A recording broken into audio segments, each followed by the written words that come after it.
Hello friends, स्वागत करता हूं आपका अपने YouTube चैनल संघर्ष क्लास में। जी हाँ दोस्तों, अभी तक मेरे चैनल को सब्सक्राइब नहीं किया, जल्दी से सब्सक्राइब कर लीजिए।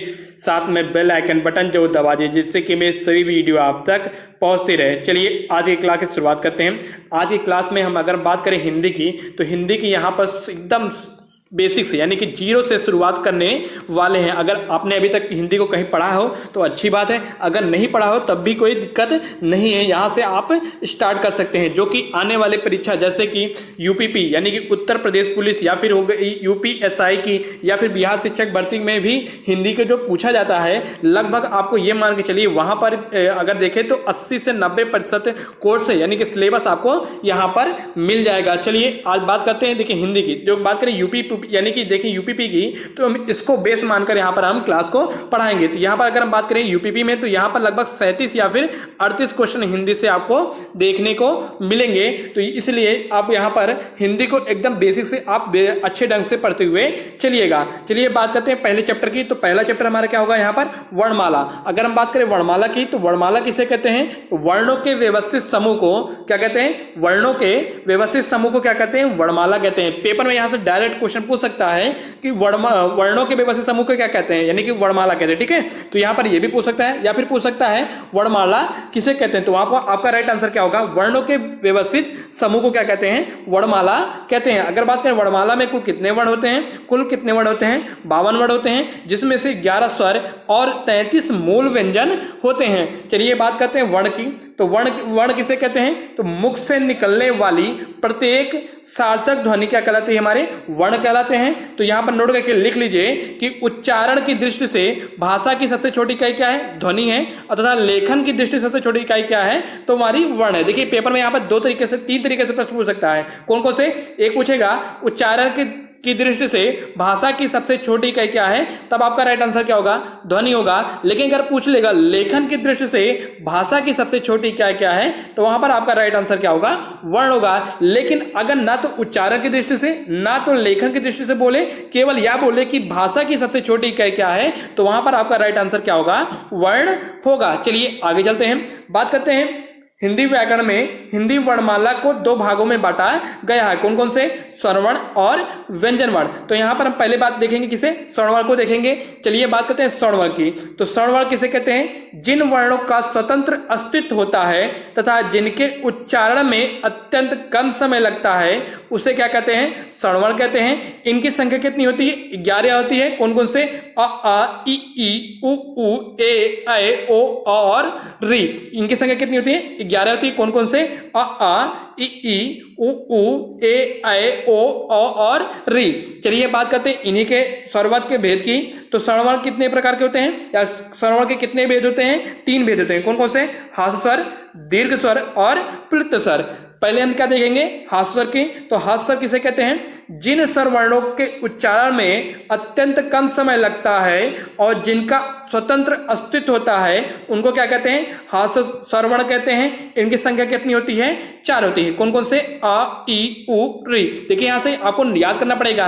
पहला कि यहां पर क्या पॉइंट याद रखना पड़ेगा कि हास्य स्वर कितने होते हैं? तो 4 होते हैं। ठीक है, कौन कौन से? आ ई उ और री। इनको भी याद करना जरूरी है, क्योंकि पेपर में आपको 4 ऑप्शन दे देगा और बोल देगा कि इसमें से कौन सा हास्य स्वर है। तो वहां पर आपको अगर ये नहीं पता रहेगा तो वहां पर आपका आंसर गलत हो जाएगा। और एक नोट करके यहां पर लिख लीजिए, हास्य स्वर को क्या कहते हैं? मूल स्वर भी कहते हैं। चाहे हास्य स्वर बोले या फिर मूल स्वर पूछे, बात एक ही है। ठीक है, चलिए आगे चलते हैं। अगला हमारा क्या है? दीर्घ स्वर। अगर हम दीर्घ स्वर की बात करें, तो जिन स्वर वर्णों के उच्चारण में हास्य स्वर वर्ण से दुगना अधिक समय लगता है, यानी कि दुगना समय लगता है, उसे क्या कहते हैं? दीर्घ स्वर वर्ण कहते हैं। इनकी संख्या कितनी होती है? 7। देखिए परिभाषा नहीं याद रखनी, आपको केवल ये याद रखना है दीर्घ स्वर की कितनी संख्या है? तो 7 है। कौन कौन से? अ ई उ ए ऐ ओ और औ। देखिए यहां पर एक प्रश्न और बन सकता है कि यहां पर एक प्रश्न बनता है संयुक्त स्वर किसे कहते हैं या कितने होते हैं? तो संयुक्त स्वर कितने होते हैं? तो हमारे कितने होते हैं? 4 होते हैं। कौन कौन से? ए ऐ ओ और औ। इन्हीं को मिलाकर टोटल दीर्घ स्वर कितने होते हैं? तो 7 होते हैं। ठीक है, चलिए आगे चलते हैं। हमारा अगला टॉपिक क्या है, प्लुप्त स्वर। अगर हम बात करें प्लुप्त स्वर की, तो जिन स्वरवर्णों के उच्चारण में हास स्वरवर्ण से 3 गुना अधिक समय लगता है उसे क्या कहते हैं, प्लुप्त स्वर कहते हैं। नोट करके लिख लीजिए कि जिन स्वर का उच्चारण प्लुप्त स्वर के रूप में किया जाता है उसके आगे हिंदी की गिनती का 3 लिखा जाता है। जैसे एग्जाम्पल की बात करें, ओम, रोम आदि, तो यहां पर देखिए लिखा गया है, तो यहां पर क्या हो जाएगा हमारा प्लुप्त स्वर। ठीक है, चलिए आगे चलते हैं। अगला हमारा क्या है, स्वरवर्णों का उच्चारण स्थान। देखिए अगर बात करें स्वरवर्ण कितने होते हैं, तो मैंने बताया कितने होते हैं, 11 होते हैं। कौन कौन से, तो यहां पर मैंने बताया कौन कौन से होते हैं, नोट करके लिख लीजिए कौन कौन से। आ, ई, उ, री, ए, ओ और औ। देखिए अगर हम बात करें का उच्चारण स्थान क्या होता है, कंठ होता है। पेपर में यहां से पूछ सकता है कि का उच्चारण स्थान क्या है, तो कंठ। इनको आप याद रखना जरूरी है। ई की बात करें तो क्या उच्चारण स्थान क्या है, तालु है। उ की बात करें क्या है, ओष्ठ है। री की बात करें मूर्धा है। ए की बात करें क्या है, कंठ तालु, यानी ये कंठ से और तालु से भी बोले जाते हैं। ओ की बात करें तो कंठ और ओष्ठ से बोले जाते हैं। देखिए बात करें उच्चारण स्थान की, देखिए कंठ यानी कि देखिए यहां पर देख लीजिए कि देखिए यहां पर यानी कंठ की अगर बात हो यानी गले से, एकदम गले से बोला जाएगा तो उसका उच्चारण स्थान क्या होता है, कंठ होता है। अगर बात करें कंठ गले से थोड़ा ऊपर आएंगे इसका उच्चारण स्थान क्या होगा, तालु होगा। अगर इससे थोड़ा और आगे आएंगे तो ये क्या, इसका उच्चारण स्थान क्या होता है, मूर्धा होता है। और आगे आएंगे तो ये हमारा दंत हो जाएगा। दंत से क्या हो जाएगा, दांत से बोला जाएगा। ओष्ठ की बात करें तो ओष्ठ हो जाएगा, यानी ओठ का प्रयोग होता है, यहाँ कहां से बोला जाएगा, ओष्ठ से बोला जाएगा। तो यहां पर देख लीजिए अगर आप बोल के देखिए तो यहां पर कंठ से बोला जा रहा है, यानी क्या हो जाएगा, उसका उच्चारण स्थान क्या होगा, कंठ होगा। ई की बात करें इसका थोड़ा ऊपर आएगा तो क्या हो जाएगा, तालु हो जाएगा। उ देखिए ओठ का प्रयोग होगा इसलिए क्या हो जाएगा, ओष्ठ हो जाएगा। री के देखिए यानी कि तालु से थोड़ा ऊपर के होगा तो यहां पर क्या हो जाएगा, मूर्धा हो जाएगा। अब देखिए बात करें ए की तो कंठ और ओष्ठ, क्योंकि ए की बात करें तो आ और ई से मिला होता है। ठीक है, आ और ई से मिलकर बना होता है। तो यहां पर देखिए आ किससे बोला जाता है, कंठ से बोला जाता है। और ई की बात करें तालु से, इसलिए क्या हो जाएगा, कंठ तालु हो जाएगा। इसी तरह बात करें ओष्ठ की यानी ओ की, अगर हम ओ की देखें तो यहां पर हमारा ओ किससे बनेगा, आ से और उ से। ठीक है, आ और उ से मिलकर बनेगा।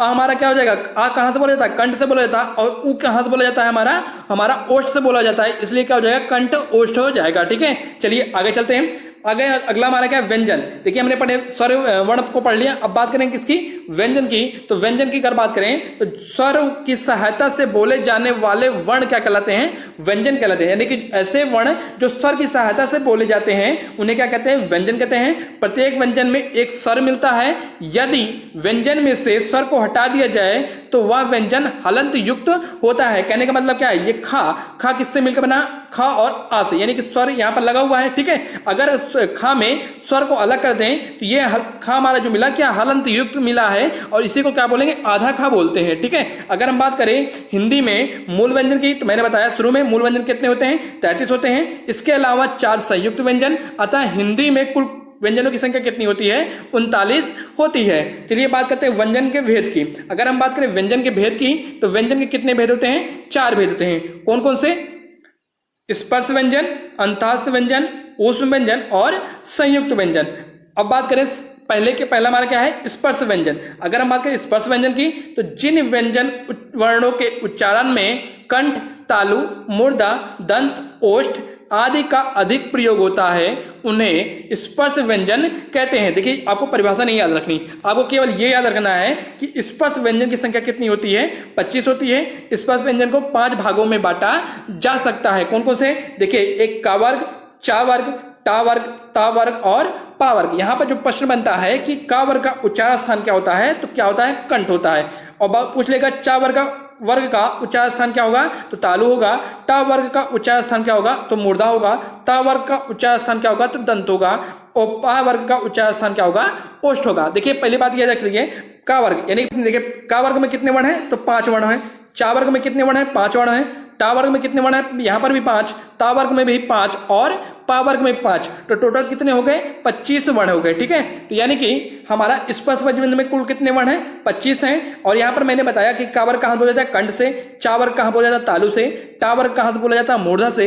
अगर बात ता वर्ग की, दंत से। और पा वर्ग कहां बोला जाता है, ओष्ठ से। इसको आपको याद करने की जरूरत नहीं है, आपको केवल ट्रिक याद रखना है क्या, कि क च ट तप। ठीक है, कचट तप, और उसके नीचे लिख लीजिए क्या, KTM 2। ठीक है, है। देखिए का से कचर तब क्या हो जाएगा, का से कावर्ग, चा से चावर्ग, टा से टावर्ग, ता से तावर्ग और पा से पावर्ग। अब इसके नीचे क्या देखिए केटीएम दो, के से क्या हो जाएगा कंठ हो जाएगा, टी से तालु हो जाएगा, एम से मुर्दा, डी से दंत, ओ से ओष्ठ। देखिए का के नीचे क्या है के है, तो कावर कहां से बोला जाएगा, कंठ से बोला जाएगा, यही तो लिखा हुआ है मैंने। उसी तरह चावर कहां से बोला जाएगा, टी से तालु से बोला जाएगा, यही हो जाएगा।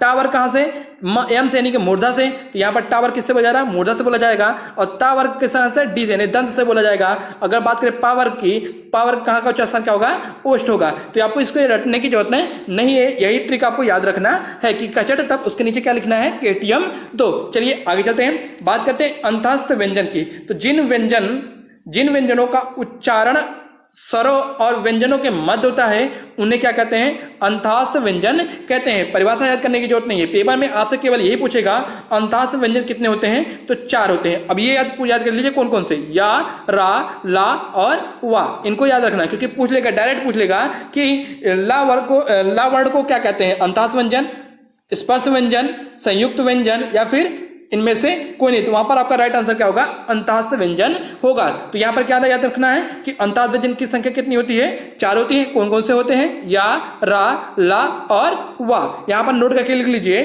कि या और वा को, यानी कि या और वा को क्या बोलते हैं, अर्धस्वर भी कहते हैं। क्या कहते हैं, अर्धस्वर भी कहते हैं। पेपर में यह भी पूछ सकता है कि अर्धस्वर किसे कहते हैं, तो आपका राइट आंसर वहां पर क्या हो जाएगा, या और वा को। चलिए आगे चलते हैं, अगला हमारा क्या है, अगला हमारा है ऊष्म व्यंजन। अगर ऊष्म व्यंजन की बात करें, जिन व्यंजन के उच्चारण से शरीर में गर्मी पैदा हो जाए उसे ऊष्म व्यंजन कहते हैं। इनकी संख्या क्या होती है, कितनी होती है, 4। ये भी आप नोट करके लिख लीजिए। परिभाषा नहीं याद करें या ना करें कोई फर्क नहीं पड़ता, लेकिन आपको ये याद रखना है कि ऊष्म व्यंजन कितने होते हैं, तो कितने होते हैं हमारे, 4 होते हैं। कौन कौन से, सा और हा, इनको क्या कहते हैं हम, हमारा ऊष्म व्यंजन होते हैं। चलिए आगे चलते हैं, अगला हमारा क्या है, संयुक्त व्यंजन। अगर हम संयुक्त व्यंजन की बात करें तो 2 अलग अलग व्यंजनों के योग से बने व्यंजन को क्या कहते हैं, संयुक्त व्यंजन कहते हैं। 2 अलग अलग व्यंजनों का योग से मतलब क्या है कि छा, देखिए इनकी संख्या कितनी होती है, 4। यहां पर भी नोट करें, इनकी संख्या कितनी होती है, 4। कौन कौन से, छा,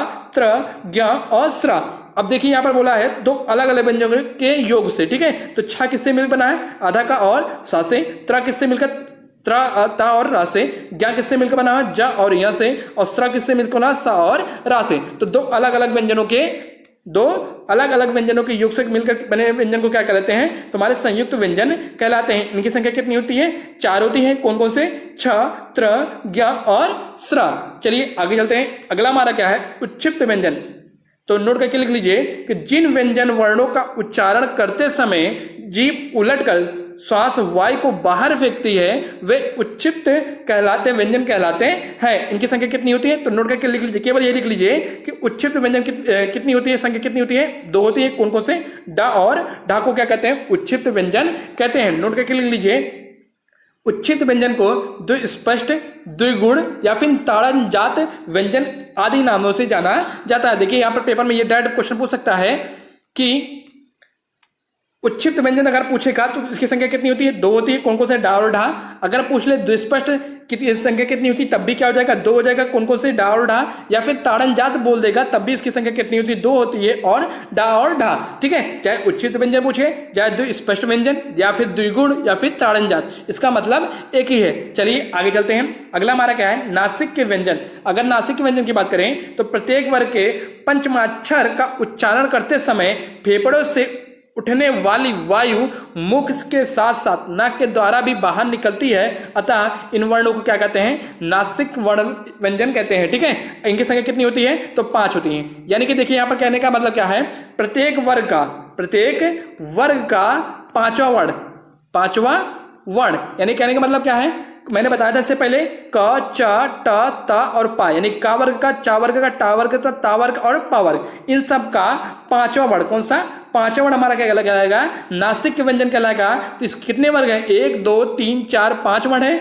इसलिए कितने नासिक व्यंजन कितने होते हैं, 5 होते हैं। इनकी संख्या क्या है, 5 है। और कौन कौन से है, एग्जाम्पल में आप देख लीजिए। चलिए आगे चलते हैं, अगला हमारा क्या है, स्पर्श संघर्षी व्यंजन। अगर बात करें स्पर्श संघर्षी व्यंजन की, तो वे व्यंजन वर्ण जिनके उच्चारण में कुछ घर्षण के साथ श्वास वायु बाहर निकलती है उन्हें क्या कहते हैं, स्पर्श संघर्षी व्यंजन कहते हैं। जैसे एग्जांपल की बात करें च, छ, ज और झा, देखिए कर नोट करके लिख लीजिए स्पर्श व्यंजन, स्पर्श संघर्षी व्यंजन की संख्या कितनी होती है, यहां पर निकल लीजिए कितनी होती है, 4 होती है। कौन कौन से, च, छ, ज और झा, ठीक है। यानी कि चा वर्ग का नोट कर लीजिए, चा वर्ग का प्रथम 4 अक्षर, प्रथम 4 अक्षर हमारे क्या कहलाते हैं, स्पर्श संघर्षी व्यंजन कहलाते हैं। चलिए आगे चलते हैं। अगला हमारा क्या है, पार्श्विक व्यंजन। तो पार्श्व शब्द का शाब्दिक अर्थ क्या होता है, बगल होता है, अर्थात जिस व्यंजन का उच्चारण करते समय वायु जीभ के दोनों बगल से बाहर निकल जाती है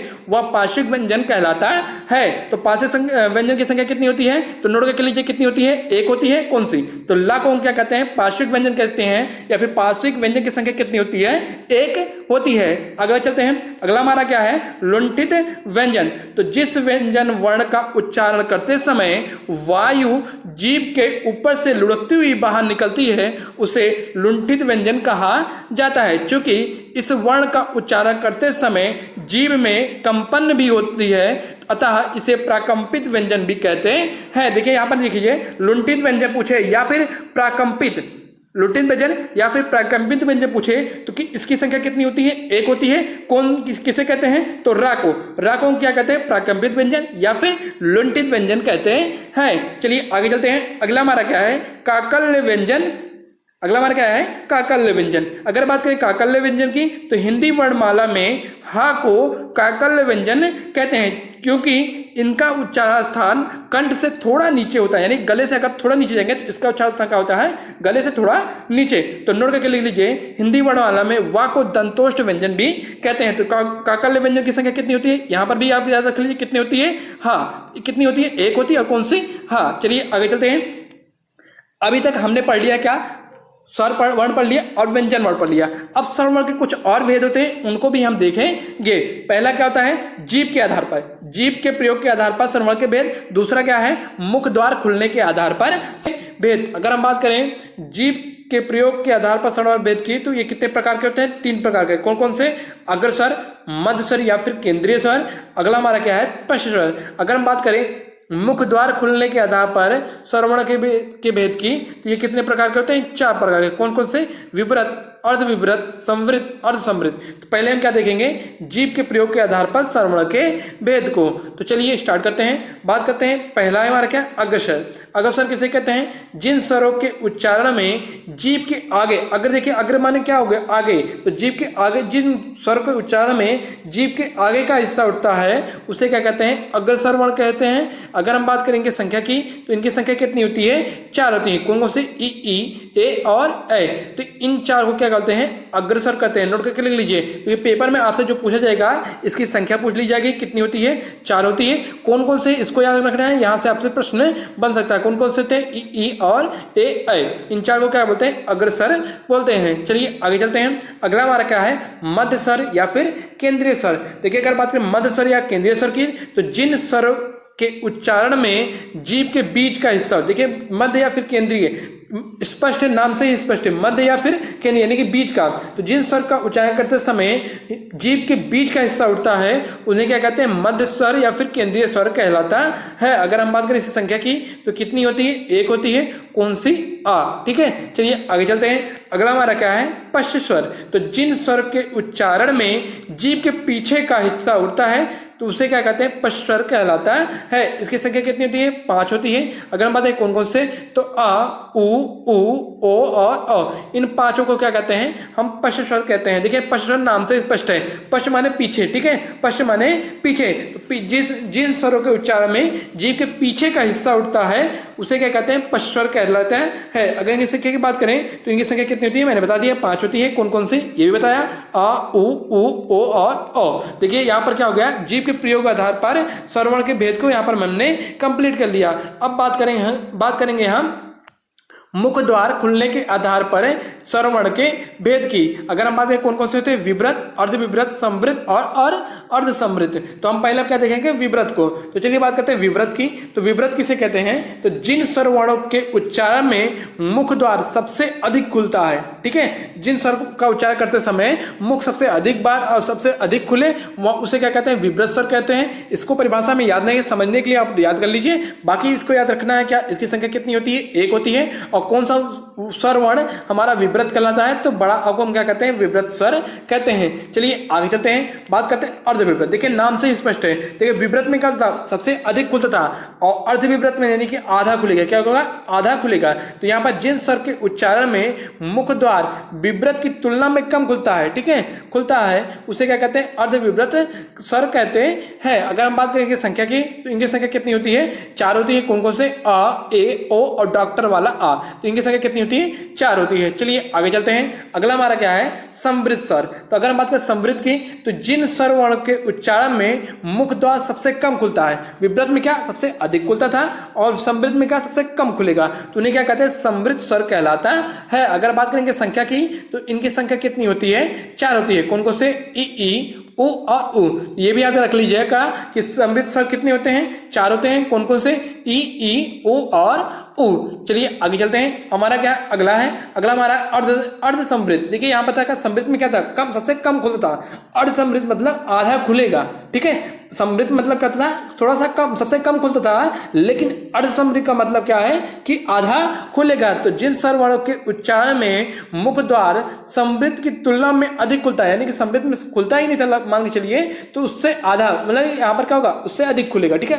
तो यहाँ पर क्या हो जाएगा, उसे क्या कहते हैं, अर्ध समृद्ध स्वर कहलाता है। अगर बात करें इनकी संख्या की, तो इसकी संख्या कितनी होती है, तो 2 होती है। कौन कौन से, ए और औ। तो इनको भी आप नोट करके लिख लीजिए। चलिए आगे चलते हैं। अगला हमारा टॉपिक क्या है, महाप्राण व्यंजन एवं अल्पप्राण व्यंजन। तो बात करते हैं उच्चारण के अनुसार व्यंजन को 2 भागों में बांटा गया है। कौन कौन से, अल्पप्राण व्यंजन और महाप्राण व्यंजन। तो पहले क्या देखेंगे, अल्पप्राण व्यंजन को यहाँ पर देखते हैं। बात करते हैं अल्पप्राण व्यंजन किसे कहते हैं, तो ऐसे व्यंजन जिन्हें बोलने में कम समय लगता है और बोलते समय मुख से कम वायु निकलती है, उन्हें क्या कहते हैं, अल्पप्राण व्यंजन कहते हैं। इनकी संख्या कितनी होती है, तो इनकी संख्या कितनी होती है, 20 होती है। नोट करके लीजिए, पेपर में डायरेक्ट पूछ सकता है कि अल्पप्राण व्यंजन की संख्या कितनी होती है, तो 20 होती है। चलिए आगे चलते हैं, बात करते हैं प्रत्येक, देखिए नोट करके लिख लीजिए, प्रत्येक वर्ग का पहला, तीसरा और 5वां वर्ग क्या कहलाता है, अल्पप्राण कहलाता है। इसी के साथ नोट करके लिख लीजिए, अंतःस्थ व्यंजन को क्या कहते हैं, अल्पप्राण कहते हैं। तो अंतःस्थ व्यंजन होते कौन कौन से हैं,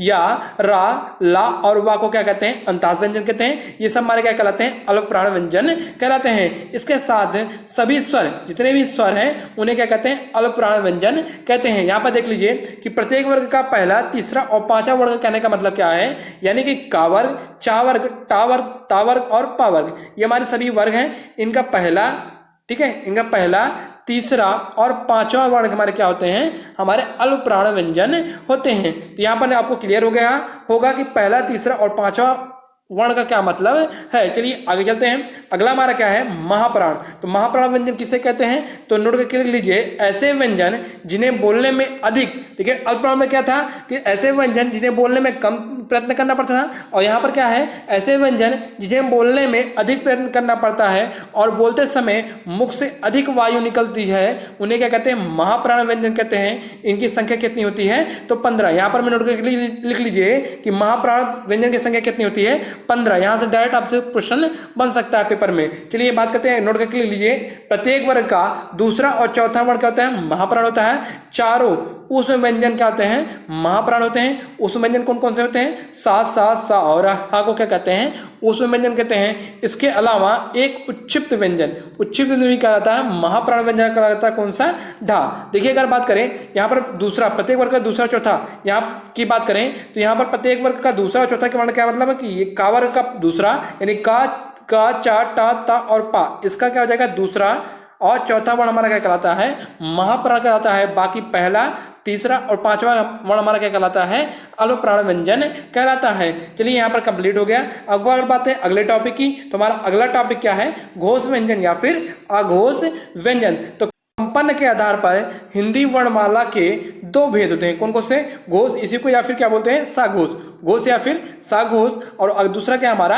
आघोष। देखिए अगर हम बात करें सबसे पहले किसकी? घोष की, तो घोष व्यंजन किसे कहते हैं? जिन वर्णों का उच्चारण में केवल नाद का प्रयोग होता है उन्हें क्या कहते हैं? घोष वर्ण या फिर साघोष वर्ण कहते हैं। इसकी संख्या कितनी होती है? तो इसकी संख्या नोट करके लीजिए कितनी होती है? 31 होती है। चलिए बात करते हैं साघोष वर्ण किसे कहते हैं, या कौन कौन से वर्ण हमारे क्या कहलाते हैं? साघोष वर्ण कहलाते हैं। तो नोट करके लिख लीजिए कि प्रत्येक वर्ग का तीसरा, चौथा और पांचवा वर्ण क्या कहलाता है? घोष वर्ण कहलाता है। इसके अलावा अंतास व्यंजन यानी कि या, रा, लावा और इसके या, रा, लावा और हा हमारा क्या होता है? उसमें व्यंजन होता है। लेकिन यहाँ पर नोट करके लिख लीजिए अंतास व्यंजन के अलावा कौन सा? हा वर्ण भी क्या कहलाता है? घोष वर्ण कहलाता है। इसके अलावा सभी स्वर, इसके अलावा सभी स्वर आ से अ तक घोष वर्ण कहलाते हैं। चलिए आगे चलते हैं। आगे अगर बात करें आघोष वर्ण की, तो आघोष वर्ण किसे कहते हैं? जिन वर्णों का उच्चारण में नाद की जगह केवल श्वास का प्रयोग होता है उन्हें क्या कहते हैं? आघोष वर्ण कहते हैं। प्रत्येक वर्ग का नोट करके लीजिए कि प्रत्येक वर्ग का पहला, दूसरा वर्ण क्या कहलाता है? उस पहला और दूसरा वर्ण क्या कहलाता है? हमारा आघोष वर्ण कहलाता है। अगर हम बात करें उस व्यंजन यानी उस व्यंजन कौन कौन से होते हैं? सा, सा, सा और हा होते हैं। लेकिन हा को छोड़कर जितने भी उस व्यंजन होते हैं वो भी हमारे क्या कहलाते हैं? आघोष वर्ण कहलाते हैं। इसकी संख्या कितनी होती है? 13। तो ये भी पेपर में डायरेक्ट क्वेश्चन पूछ सकता है। चलिए आगे चलते हैं। अगला हमारा जो लास्ट टॉपिक है वो क्या है? अयोगवाह। ठीक है, अयोगवाह की बात करें तो अंक और आ को क्या कहते हैं? अयोगवाह कहते हैं। तो पेपर में यहाँ से क्वेश्चन बन सकता है कि अयोगवाह की संख्या कितनी होती है? तो कितनी होती है? 2 होती है। कौन कौन से? अंक और आ को क्या कहते हैं? अयोगवाह कहते हैं। अगर बात करें अयोगवाह के भेद की, तो इसके कितने भेद होते हैं? 3 भेद होते हैं। कौन कौन से? अनुस्वार, विसर्ग और अनुनासिक। तो पहले हम क्या देखेंगे? अनुस्वार को देखेंगे। तो हमारा क्या है? अनुस्वार किसे कहते हैं? तो अनुस्वार का चिन्ह बिंदु क्या होता है? एक बिंदु होता है। जैसे एग्जाम्पल की बात करें अंग, अंशु आदि, तो यहाँ पर जो बिंदु है ये हमारा क्या कहलाएगा? अनुस्वार कहलाएगा। तो अनुस्वार का उच्चारण नाक से किया जाता है। चलिए आगे चलते हैं। अगला हमारा क्या है? विसर्ग। आप सब जानते हैं कि विसर्ग का चिन्ह क्या होता है? 2 बिंदी होती है, जैसे प्रतः, अतः आदि। ठीक है, चलिए आगे चलते हैं। अगला हमारा क्या है? अनुनासिक। अगर हम बात करें अनुनासिक की, तो अनुनासिक का चिन्ह क्या होता है? चंद्र बिंदु होता है। जैसे एग्जांपल की बात करें आंख और गांव, यहाँ पर क्या है? ये हमारा क्या है? चंद्र बिंदु है। इसे हम क्या कहेंगे? अनुनासिक कहते हैं। चलिए बात करते हैं कुछ महत्वपूर्ण बिंदु की। तो यहाँ पर आप नोट करके लिख लीजिए हिंदी शब्दकोश के अनुसार अंतिम वर्ण कौन सा है? जब भी शब्दकोश की बात करें, देखिए अगर बात करें वर्णमाला के अनुसार, हिंदी वर्णमाला के अनुसार है अंतिम वर्ण कौन सा है, तब तो आप क्या लगाएंगे? क्या लगाएंगे। लेकिन अगर पूछ लिए कि हिंदी शब्दकोश के अनुसार अंतिम वर्ण कौन सा है, तो आपका राइट आंसर क्या होगा? हाँ होगा। अगर हम बात करें संयुक्त स्वर की संख्या की, तो संयुक्त स्वर कितने होते हैं? 4 होते हैं। कौन कौन से? ए, ऐ, ओ और अ। इन चारों को मैंने बताया हुआ है। चलिए आगे चलते हैं। अगला हमारा क्या है? हिंदी शब्दकोश के अनुसार ज्ञा से पहले कौन सा वर्ण आता है? देखिए यहां पर भी शब्दकोश बोला है। ठीक है, हिंदी शब्दकोश के अनुसार, जब भी हिंदी शब्दकोश का अनुसार पूछे और ज्ञा से पहले पूछे तो कौन सा वर्ण आता है? तो जा आता है। अगला हमारा क्या है? हिंदी में संघर्षी वर्ण है। तो कितने संघर्षी वर्ण है? 3 है। कौन कौन से? सा, सा और सा, यानी कि सा, सा, सा को क्या कहते हैं? संघर्षी वर्ण कहते हैं। और इसकी संख्या कितनी होती है? तो 3 होती है। आज का वीडियो यहीं तक। अगर आपको वीडियो अच्छा लगा हो तो चैनल को लाइक कीजिए, सब्सक्राइब कीजिए और दोस्तों के साथ शेयर जरूर कीजिए।